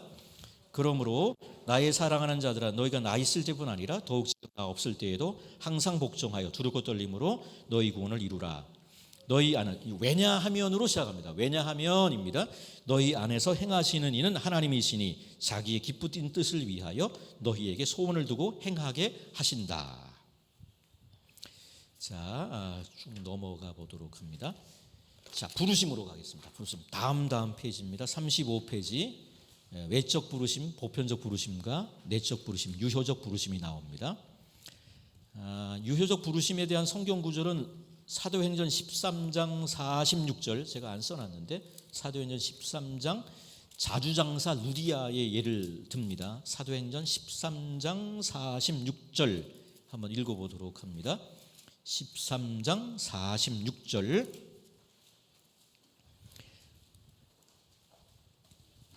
아닌데 16장 16장 자주장사 루디아가 어디 나와요? 16장 14절. 왜 이렇게 써놨죠? 16장 14절. 예, 16장 14절 읽어보겠습니다. 16장 14절. 두아디라시에 있는 자색 옷감 장사로서 하나님을 섬기는 루디아라 하는 한 여자가 말을 듣고 있을 때 주께서 그 마음을 열어 바울의 말을 따르게 하신지라. 보통 이제 외적 부르심이라고 하는 것은 보편적으로 주어지는데, 내적 부르심, 듣는 사람이 다 구원받는 건 아니죠. 일부의 사람들이 구원을 받게 됩니다. 자, 이 부분과 관련해서 부르심은 반드시 복음만을 통해서 온다고 할 수는 없습니다. 사물, 즉 자연, 역사, 생활 환경, 삶의 경험 등 일반 계시로서 주어지기도 합니다. 그러나 그리스도를 통한 구원과는 관련이 없다. 자, 뭐 제가 읽어놓으니까 뭔 소리인지 모르시는데 예를 듣겠습니다. 유행가도 부르심의 방편이 될 수 있습니다. 소양강 성결교회 원로 목사님 돌아가셨습니다. 성함이 워낙 특이하셔서 제가 기억합니다. 이원호, 6월달 원호 대상자 이원호 목사님이세요. 저는 참 안타깝게 생각하는 것 중에 하나가, 대신교단하고 저희 교단이 합쳐졌다가 일부 사람들이 다시 나갔잖아요. 평촌 세중앙교회 같은 경우가 나간 경우 참 안타깝습니다. 근데 저는 이제 안양에 살고 그럴 때는 평촌 세중앙교회 9시부터 11시까지 금요기도회에 참석해서 참 좋더라고요. 한 30분 정도 우리 목사님 그 찬양 목사님, 그때 강도사님이셨던 것 같아요. 그분이 한 30분 정도 찬양하고 1시간 정도 전국에 부흥사가 오는 거예요. 장동민 목사님께서도 다녀가셨다 그러시더라고요. 유명하다는 사람들은 다 세우는 거예요. 이제 이원호 목사님이 설교를 한 주간에 했는데 자기 장로님 얘기를 하더라고요. 자기 친구 장로님, 천호동 쪽에 있는 성결교 장로님인데 개망난이었다. 홀 어머니 패면서 컸다. 근데 월남전, 그 연배가 월남전이 발발했고 그 월남전에 가겠다고 하더라. 월남 가서 죽겠다. 죽으면 어떻게 되죠? 보상금이 나오니까 그거로 고생하신 어머니 편하게 여생을 보낼 수 있도록 생각 잘했다. 너 월남 가서, 그럴 때는 이제 되절하죠. 월남 가서 되절아. 그랬더니 어떻게 됐을까요? 월남 가서 옛사람이 돼지신 거야. 공연 있죠? 공연, 문선대 공연 할 때 앞에 모자 거꾸로 딱 쓰고 이제 올라가서 흔들려고 딱 있는데 가수 이름은 모르겠습니다. 전선야곡. 제가 좋아합니다. 들려오는 총소리를 사장가 삼아 꿈길 속에 달려간 내 고향 내 집에는 이 아들의 공비는 어머니의 흰머리가 눈부시워 울었어. 근데 자기한테 맨날 터졌던 그 어머니 머리가 하얗답니다. 그래서 요 앞에 앉아가지고 앞에 뛰어나가가지고 이제 흔들라 그러던 이 개망나니 같은 이 통곡이 터진 거야. 펑펑 울고 정말 새 사람이 돼서 돌아왔대요. 할렐루야. 전선자국을 통해서 주님이 역사했는데 한계는 있죠. 교회를 다녔던 사람이면 회개해서 이제 예수 잘 믿는 사람이 되는 거고, 안 그랬으면 복음을 전해서 예수 믿는 과정이 필요한 거기 때문에 부르심이라고 하는 것은 복음을 통해서 꼭 오지는 않아요. 유행가를 통해서, 환경을 통해서 올 수 있는데, 그 부르심은 사실은 예수 그리스도를 통한 구원의 복음과 관련 없을 수도 있는 거예요. 그 부분 제가 꼭 예를 드는 예 중에 하나입니다. 홀어머니 모시고 개망나니로 큰 사람들이 꽤 있습니다. 저는 이현주 목사님, 우리 신문사에 기자가 있죠. 이현주 기자가 있는데, 이현주 목사님은 감리교 목사님이신데 남자 목사님이십니다. 이분도 이덕주 교수님이라고 있죠. 오늘 새벽 예배 때 우리 공규성 목사님께서 금산교회 얘기를 했잖아요. 금산교회 이덕치 목사님과 조덕삼 장로님, 머슴이었는데 머슴이 먼저 장로된 이덕주 교수님이 그거를 이제 얘기해서 10년 전 20년에 얘기했던, 굉장히 신분 사회인데도 불구하고 참 그래서 전라북도 지역이 굉장히 기독교인 그 프로테지가 높습니다. 초창기에 보여줬던 이 양반들 쪽에 어떤 그 솔선수범이 있었던 것 같은데, 이덕주 교수님 형님인 것 같아요. 이현주 목사님이요. 그런데 세상이 막 믿고 그러니까 맨날 고주망태로, 어느 날도 이제 술 잔뜩 먹고 와서 쓰러진 거죠. 술 먹고 그렇게 잠들면 새벽에 깬다며요. 목이 말라서. 그래서 목이 말라 깼더니 두런두런 어머니가 기도하시는 기도 소리가 들립니다. 근데 자기 이름이 자꾸 들리는 거예요. 그 내용인즉슨 자기를 포기하는 기도예요. 하나님, 나는 이제 현주 더 어떻게 못합니다. 포기합니다. 하나님이 알아서 해주세요. 글재주가 있으신 분이에요. 이분이 뭐라고 썼냐면, 위대한 나의 어머니는 그날 나를 하나님 앞에 포기했다. 개가천선이 된 거예요. 개가천선이 되고, 제가 이제 환갑잔치나 이런 데 가서 요 얘기를 해요. 이현주 목사님 얘기를 하면 꼭 한두 분 울어. 자기 서름에 우시는 겁니다. 여러 가지 아마 연상이 되기 때문이라고 생각하고요. 자, 부르심이라고 하는 것, 중생에 대한 얘기, 회개에 대한 얘기 쭉 넘어가 믿음에 대한 얘기, 구원의 확신 얘기를 하겠습니다. 구원의 확신에 대한 얘기를 하겠습니다. 자, 구원의 확신은 로이드 존스는 나침판이라 그래요. 나침판은 어떻습니까? 툭 치면 흔들립니다. 달랑달랑. 나침판이 달랑달랑 고장 난 게 아니에요. 여러분, 그러고도 예수 믿는 사람이라 그럴 수 있어요. 사탄이 툭 치시면 달랑달랑 흔들리는 게 좋은 거예요. 그렇지, 내가 벼룩도 낯짝이 있지, 내가 이래서 이렇게 살아도 될까? 그게 좋은 겁니다. 끝내래.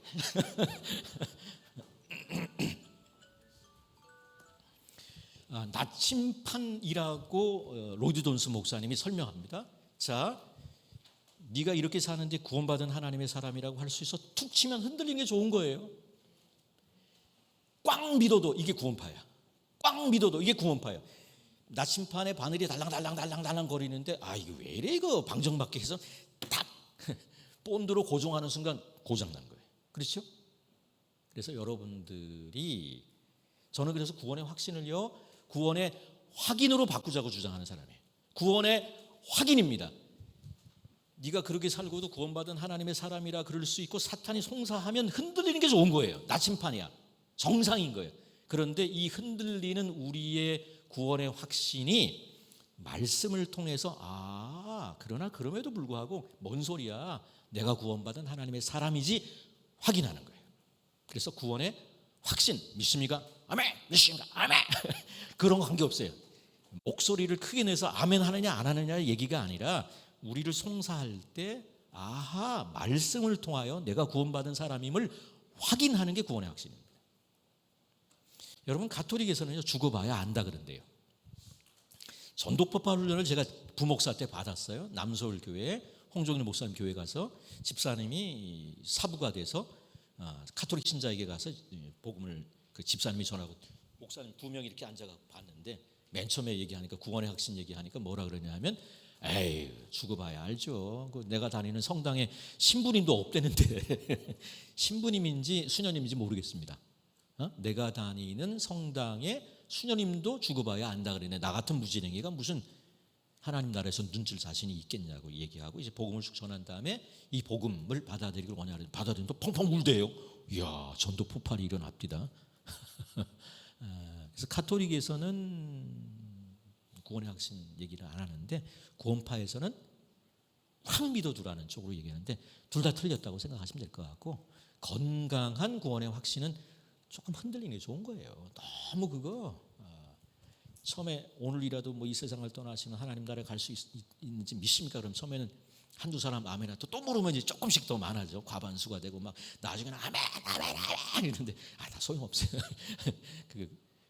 크게 중요한 건 아니라고 생각하시면 될 것 같고, 제가 묻고 싶은 건 이겁니다. 그러면 구원의 확신이 없으면 구원 못 받습니까? 아니죠. 믿는 거로 구원받는, 믿음으로 구원받는 거지 확신으로 구원받아요? 아니에요. 그 다음 질문이 이거예요. 그러면 왜 구원의 확신을 가지라고 할까요? 구원파 쪽에서는 깽판치라고 우리가 볼 때는 예수 믿고 이제 깽판치는 쪽으로 이제 구원의 확신이 악용되는데, 우리 쪽에서 구원의 확신을 가지라고 하는 이유는 내가 구원받은 하나님의 사람인가 아닌가라고 하는 것을 흔들리는 거는 어린 아이 때는 족한 거예요. 괜찮은 거예요. 그런데 나이가 들었어. 여러분 다 어릴 때 고민하지 않으셨습니까? 우리 엄마가 진짜 우리 엄마인가? 우리 아빠가 진짜 우리 엄마인가? 집 나가잖아요. 다리 밑에서 주워 왔다니까 다리 밑으로 가기도 하고. 근데 나이가 들었는데 20살 됐는데 30살 됐는데 여전히 우리 엄마가 진짜 엄마인가 아닌가 이거 가지고 고민하면 뭐 성숙하지 못한 거죠. 그래서 구원의 확신은 구원의 확신 가지고 깽판치라고 구원의 확신을 가지라는 게 아니라 구원의 확신을 가지고 더 이상 하나님이 우리의 영적 아버지인지 이것 가지고 고민하지 말고 하나님 아버지를 기쁘게 하는 삶을 살라고 구원의 확신을 가지라고 하는 거예요. 그래서 이 부분에 대한 거 조금 좀 오해가 되니까 제가 좀 말씀드렸고요. 자, 칭의에 대한 거, 확정적 성화에 대한 거, 고린도전서 6장 11절입니다. 너희 중에 이와 같은 자들이 있더니 주 예수 그리스도의 이름과 우리 하나님의 성령 안에서 씻음과 거룩함과 의롭다 하심을 받았느니라. 보통 이제 칭의와 성화인데 성화가 먼저 나와 있네요. 그래서 이게 칼빈이 기독교 강요에서는 고린도전서 6장 11절을 어떻게 설명하냐면 칭의와 성화는 묶음이에요. 묶음 배송이에요. 지금 그 택배들로 얘기하면 묶음 배송입니다. 하나만 오는 게 아니에요. 칭의와 성화는 묶음 배송이에요. 네? 칭의를 받았는데 성화가 없어요. 거짓말이에요.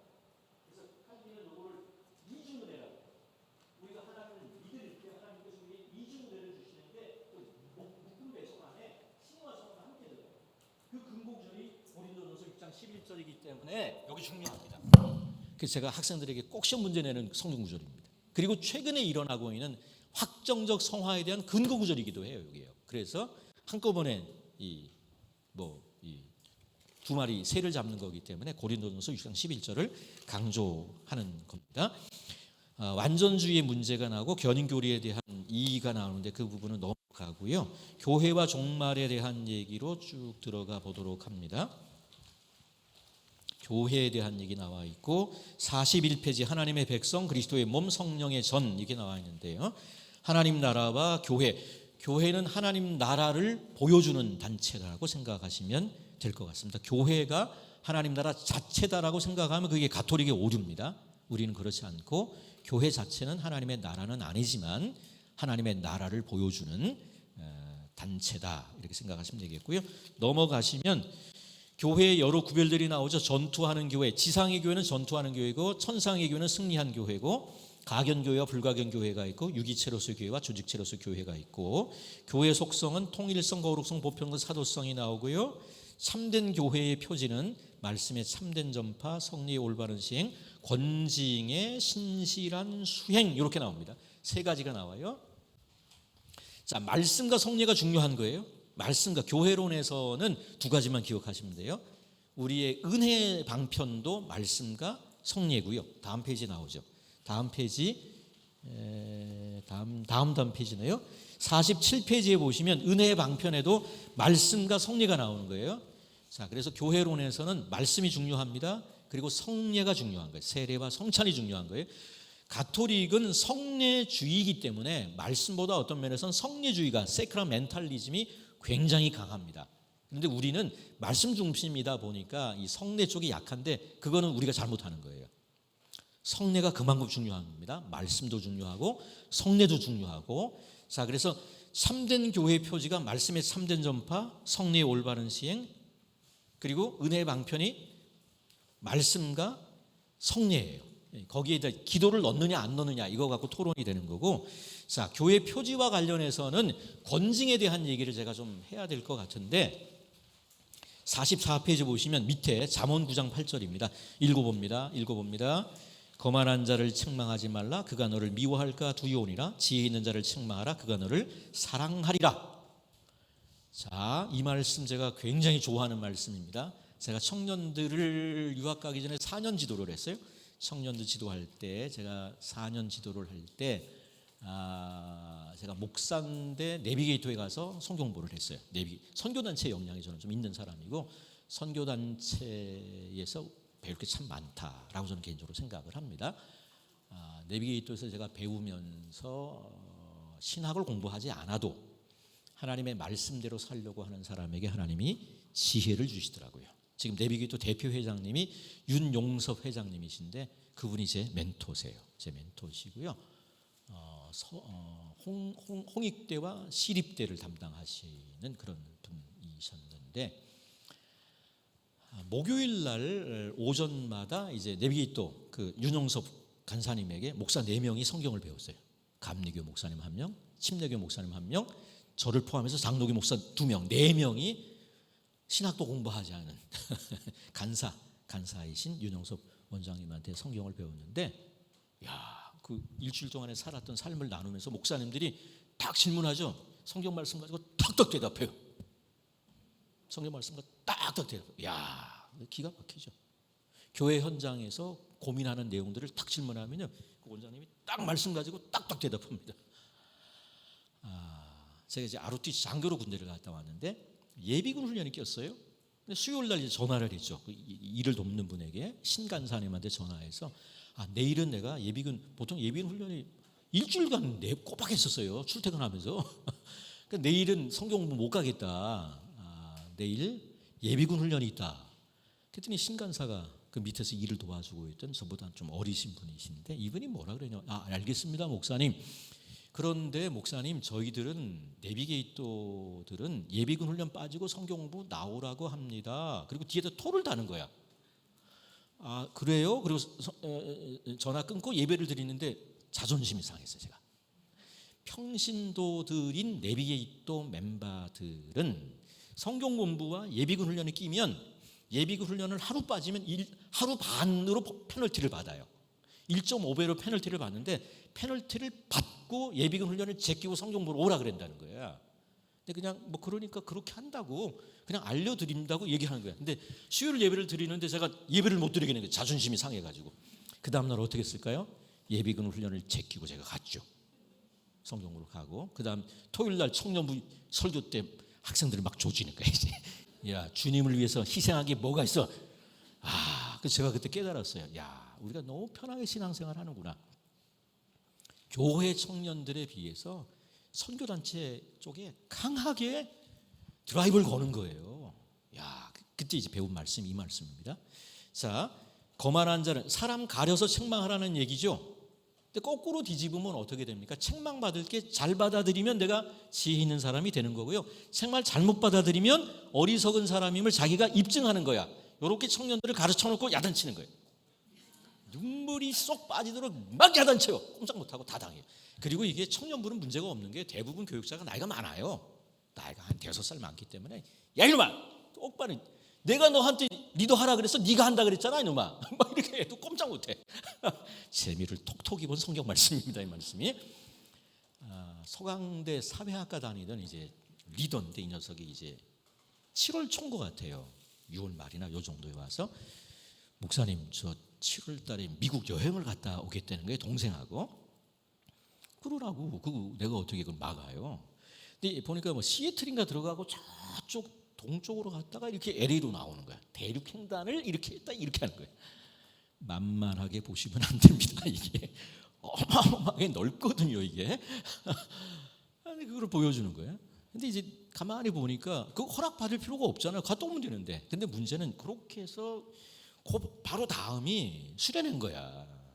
그러니까 요 여행 계획이 너무 무리한 계획이니 목사님이 허락하시면 수련회를 안 가면 안 되겠느냐고 그 허락 받으려고 나한테 온 거야. 그래서 제가 뭐라 그랬을까? 안 된다 그랬죠.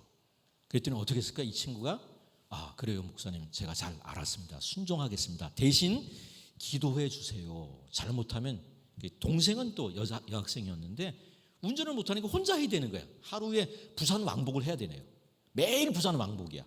이거 굉장히 무리한 계획이죠. 잘못하면 저희들이 죽습니다 그러더라고요. 알았다고. 그 다음은 저희 집사람이 얘기하지 말라 그래요. 까먹었어요. 기도해 주겠구만 하고 그 설교 시간에 그런 얘기 하지 말라고. 기도해 준다 그러고 까먹었다 그러면 은혜가 되냐고 얘기하지 말라는데 정직하게 말씀드리면 까먹어버렸죠.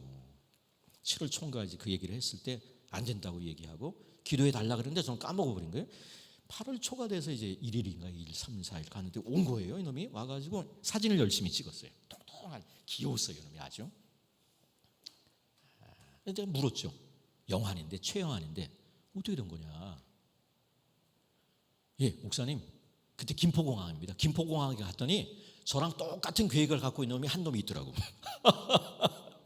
똑같은 이렇게 되는 무리한 여행 계획을 갖고 있는 한 놈이 또라이가 한 놈이 더 있었던 거야. 3명이 돌아가면서 여동생은 뒤에서 계속 자고 두 사람이 운전하면서 원래 계획대로 다 여행할 것 하고 귀국한 거예요. 목사가 브레이크를 건 거죠. 책망을 했는데 그거를 잘 받아들였더니 하나님이 도우시는 걸 경험한 거예요. 여기에서 이제 어떤 경건의 유익 같은 걸 얻게 되고 주님 뜻대로 살아가는 추진력 같은 걸 얻게 되는 것 같아요. 그래서 때로는 좀 강하게 할 필요가 있다라고 생각을 합니다. 그래서 이 구절 굉장히 좋아합니다. 권징이라고 하는 게 처벌하는 거예요. 한마디로 말하면. 근데 못하잖아 교회에서요. 제가 이 청년부를 하면서는 재미를 많이 봤는데 미국에서 친구 목사님하고 개척교를 하면서는 이거 잘못했다가 잘못 책망했다가 두고두고 원수가 돼서 제가 이제 한국에 들어간다니까 그 집사님이 2살 나보다 많은데 저한테 오더니 다시는 보지 맙시다 그러더라고요. 리더였고 제가 구역장들을 관리하는 그런 개척교회였는데 자꾸 못한다 그러니까 막 내가 야단쳤죠. 청년들 생각하고 그때 삐져가지고 부부가 집단으로 삐져가지고 제가 1년인가 2년 지나서 이제 한국 들어간다고 결정돼서 교회 앞에 인사를 했는데 오더니 얘기가 뭐냐면 다시는 보지 맙시다 이럽더라고요. 어렵습니다. 권징, 책망 청년들까지는 되는 것 같아요.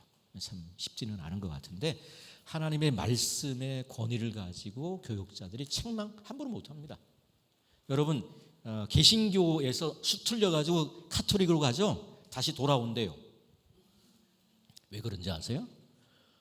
막 교회 비판하고 막 그랬는데 카톨릭 갔더니 고해성사를 해야 돼요. 제가 신부면 여러분의 각종 비리를 다 알고 있는 거예요. 꼼짝 못하는. 그리고 영어로는 father예요. father. 아무리 젊은 신부더라도 모든 가톨릭 신자들은 신부님을 향해서 father라고 불러요. 우리나라 말로는 신부라고 부르죠. 신부, 아비부가 들어가 있는 거죠. 여러분 공지영이라고 하는 사람의 수도원 기행 읽고는 꼭 읽을 필요가 있습니다. 18년 동안 카톨릭 신자인데 안 나간 거예요. 냉담자라고 보통 얘기하죠. 근데 18년 지나서 미국에 있는 목사님과 통화하면서 기독교 신앙을 회복했는데 원래 가톨릭 신자니까 가톨릭으로 한 거예요. 하나님한테 기도합니다. 고해성사를 꼭 해야 돼요. 장기 결석자들은 교회 다시 나올 때 미사에 참석하려면 무조건 고해성사를 해야 됩니다. 공지영 작가가 기도합니다. 좀 나이 지긋한 신부님 만나게 해주세요. 그리고 고해성사로 딱 했더니 새파란 신부가 걸렸어요. 그러는데 다행히 들어가자마자 체루탄 가스를 터뜨려 놓은 것처럼 막 눈물 콧물이 쏟아지더라는 거예요. 그랬더니 그 젊은 신부가 의외로 잘 받아주더래요. 잘 왔다고 위로해주고 그러면서 이제 다시 미사에 참석하게 됐다 그런 얘기를 하고, 그래서 말씀의 참된 전파, 성례의 올바른 시행, 권징의 신실한 수행인데 이 권징에 대한 게 좀 문제가 됩니다. 권징하면 교회 갈라집니다. 요새는요. 교회 갈라집니다. 이 참 어려운 부분이라고 생각하시면 될 것 같고요. 회중교회 뭐 감독 정치, 상도 정치 나오고 직분에 대한 얘기가 나와 있는데 넘어가시고, 은혜 방편, 말씀과 기도, 세례와 성찬. 제가 37분인데 40분에는 맞춰야 될 것 같습니다. 말씀과 기도 3분 정도만 하고 마치겠습니다. 세례와 성찬. 자, 말씀과 성례인 거예요. 말씀과 성례인데 보통 이제 말씀과 성례, 권징, 이게 이제 참된 교회의 표지. 참된 교회의 표지 세 가지가 뭐라고요? 말씀, 성례, 권징이라 그랬죠. 은혜의 방편은 말씀과 성례인 거예요. 자, 그런데 이 성례가 세례와 성찬이니까 말씀과 세례와 성찬인데 요 은혜의 방편에다가 기도를 넣자 말자 가지고 약간 논란이 있는데, 제가 생각할 때는 우리 학교 입장은 기도를 은혜의 방편에 포함시키는 찰스 하치라든가 웨스트민스터 소요리 문답은 이쪽입니다. 이쪽의 입장이라고 생각하시면 될 것 같습니다. 자, 48페이지로 가보시면 그 신부님 사진이 있습니다. 참 이상한 신부님이세요. 구원론과 교회론이, 여러분 가톨릭 신부가 전신자 제사장, 만인 제사장을 주장하는 가톨릭 신부가 있어요. 그게 한스 핑이라고 하는 신학자인데요. 교회란 무엇인가에 나오는 내용이죠. 읽어보겠습니다. 교회는 아무리 상처를 받아도 생명은 보존할 것이고, 아무리 죄를 지어도 은총을 잃지는 않을 것이며, 아무리 오류를 범해도 진리를 외면하지는 않을 것이다. 신앙이 약해지고 사랑이 식고 희망이 흐려질 수는 있다. 사랑의 뿌리, 희망의 바탕은 항상 존속하고 뽑히지 않으며 흔들리지 않을 것이다. 가톨릭 쪽에서 굉장히 싫어하는 신부입니다. 티빙겐 쪽에 가톨릭 학부에서 신학을 가르쳤는데 교황청에서 못 가르치게 해서 퇴출이 됐는데, 다행히 티빙겐 학교에서는 퇴출을 안 시키고 끝까지 이 사람을 보호해서 뭐 에큐메니칼 연구소 소장 같은 거를 하다가 최근에 하나님의 부르심을 받은 사람이고요. 자, 종말론으로 갑니다. 종말론의 분류, 개인 종말론, 영혼 불면, 육체의 죽음.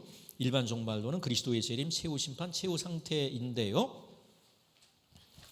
49페이지 죄에 대한 형벌의 죽음이 예수님의 십자가를 통해 정복되었다면 왜 신자는 아직도 죽어야만 하는가라는 질문이 야기될 수 있고, 하이델베르 교리문답 제42번에는 그리스도가 우리를 위해서 죽으셨다면 우리가 또 죽어야 할 이유는 무엇인가라고 묻고 있고, 우리의 죽음은 우리의 죄를 위한 보상이 아니라 다만 죄에 대하여 죽고 영생에 들어가는 것이다.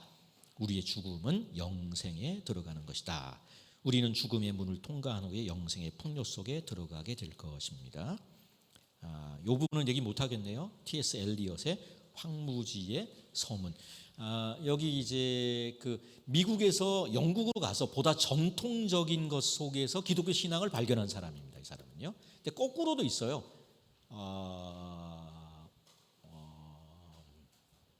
이름이 생각이 안 나는데 1920년대 그 어간에 문학자들 있죠. 시인들이 대거 기독교인이 됩니다. 그 중에 한 명이 이제 C.S. 루이스고, 이 사람도 황무지를 쓸 때까지만 해도 기독교인이 아니는데 기독교인이 미국에서 영국 가서 이 영국 성공회에서 기독교 신앙을 받아들인 사람이고, 이름이 생각이 안 납니다. 또 거꾸로인 사람도 있어요. 영국 사람인데 스페인 내전에 참여했다가 미국으로 가서 기독교인이 된 사람도 있고, 오든인가 그런 것 같은데요. W.H. 오든, 자신이 없습니다. 이 부분은 제가 더 얘기를 못 하겠습니다. 좀 하고, 그리스도의 재림 되어 있고요. 52페이지 이것만 보면 되겠습니다. 시한부 종말론을 조심해야 됩니다. 시한부 종말론을 조심해야 됩니다. 자, 시간이 없어서 못 하겠는데, 자, 예수님이 오시는 날을 모르잖아요. 그날과 그 시는 아들도 모른다라고 했는데 알 수 있대요. 그거를 좀 보여주면 좋을 것 같은데, 자, 아모스에 보면 이제 요 날짜를 알 수 있다고 주장하는 사람들이 성경을 가지고 빠져나가는 거예요. 성경을 가지고 빠져나가는 거예요. 아모스 3장 8절로 제가 기억합니다. 하나님께서는 어떤 일을 행하실 때 종들에게 알려준다는 거예요. 첫 번째. 그리고 두 번째, 데살로니가전서를 잠깐 가봅시다. 데살로니가전서 5장인가요? 데살로니가전서 5장. 형제들아, 때와 시기에 관하여는 너에게 쓸 것이 없으면 주의 날의 밤에 도둑같이 이룰 줄을 너희 자신이 자세히 알기 때문이라. 그렇죠? 때와 시기는 모르는 거예요. 근데 이 사람들은 어떻게 하냐면 4절 보시면 형제들아 너희는 어둠에 있지 아니하매 그날이 도둑같이 너에게 임하지 못하리니. 뭐라고? 도둑같이 아니만돼요. 근데 1절에서는 명확하게 우리가 보통 알고 있는 상식적으로 얘기하는 건 뭐예요?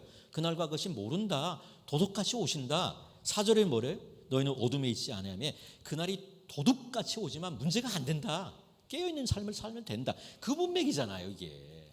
근데 요 시한부 종말론은 봐라. 아모스 3장 8절 그리고 이 데살로니가서 5장 4절에 보면 형제들아 너희는 어둠에 있지 않으며 그날이 도둑같이 임하지 않는다 그랬지 않느냐? 그러니까 알 수 있다. 이렇게 빠져나가는 거예요. 여러분 이게 뭡니까? 문맥을 안 보고 그 구절만 보니까 이런 식으로 해서 싹싹 빠져나가는 거예요. 그래서 여러분들이 시한부 종말론은 무조건 이단이라고 생각하면 됩니다. 지금 하나님의 교회에서는 수시로 시한부 종말론을 주장해서 신천지보다 재력이 있어서 여기 있죠. 세계 하나님의 선교 요거 이 사람 안상홍이 재림한다고 주장하는 거예요. 안상홍이 재림할 때 하나님의 교회 예배당 건물이 피난처가 된다. 그래서 예배당 건물을 막 사들이는 거예요. 그래서 시체마로 이런 말이 있습니다. 큰 교회가 예배당 건축하다가 부도나면 하나님의 교회가 매입하는 거예요. 작은 교회가 부도나면 신천지에서 매입한다라고 하는 그런 얘기가 있을 정도로 소위 말하는 시한부 종말론 가지고 사기를 여러 번 상시적으로 쳐서 교인들을 재산을 갈취한 것이 하나님의 교회 안상홍 증인의 장길자. 하나님 어머니에 대해서 들어보셨냐? 장길자. 그리고 쫓아내세요. 그럼 되리라고 생각합니다. 후다닥 해서 그럼 마지막까지 했습니다. 마치도록 하겠습니다.